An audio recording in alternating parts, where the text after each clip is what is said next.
কিছু কিছু আইনের ভৌগোলিক বাউন্ডারি থাকে, কিন্তু মূলত যেটা সেটা হচ্ছে যে আপনার it is not the place of occurrence, it is the occurrence to home that will determine how the justice বা trial and court and other things will happen.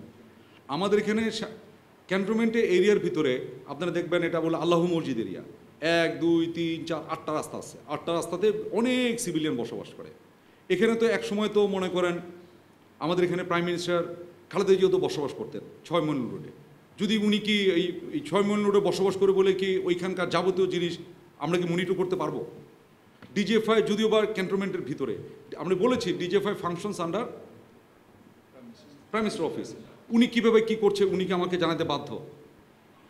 আমি আপনাকে এখনই বলি, আমি এই মুহূর্তে মেজর জেনারেল র্যাঙ্কে যদি ডিজিএফআইতে যেতে চাই আমার একটা প্রায়র অ্যাপয়েন্টমেন্ট দরকার পড়বে, এবং যাওয়ার আগে আমার মোবাইল টোবাইল ইত্যাদি রেখে আমাকে একজন সঙ্গী একজন দিয়ে দিবে, তাকে নিয়ে হাঁটতে হাঁটতে আমার ঠিক নির্দিষ্ট যে রুমে যাওয়ার কথা ঠিক সেই রুমে যেতে পারবো। তাহলে ওই ডিজিএফআইতে গত 2009 2007 14 15 20 ওই সময় কী ঘটেছিল আর্মি কীভাবে জানবে? And the reporting is not army. যদি আমি ওই অপরাধ যেটা হয়েছে ওইটা যদি না জানতে পারি তাহলে আমি কিভাবে ওটার বিচার আমি করতে পারি? এই জন্য আমি বলছি যে যখন কমিশন কাজ করছে we gave them full support, you can talk to the commission.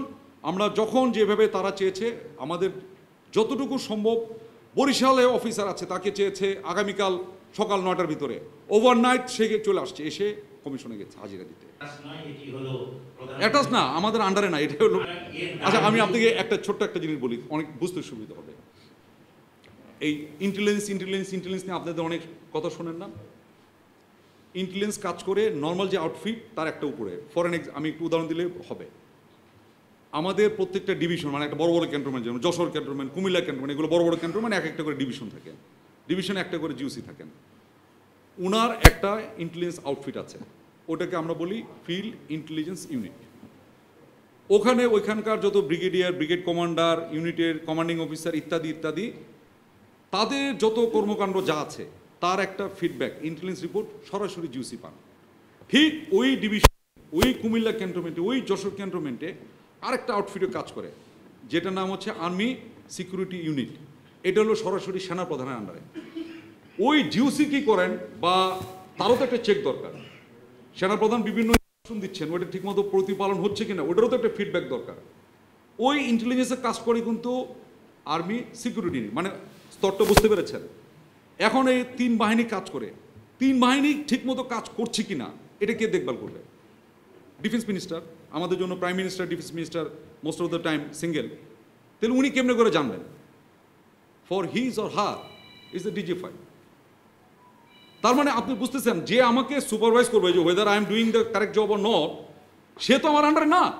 পরিষ্কার ইন্টেলিজেন্স এইভাবে সাজানো থাকে। এই যে এত সচিবালয় থেকে শুরু করে অমুক তমুক, এদেরও কেউ না কেউ কোনো একটা ইন্টেলিজেন্স অর্গানাইজেশন কাজ করে।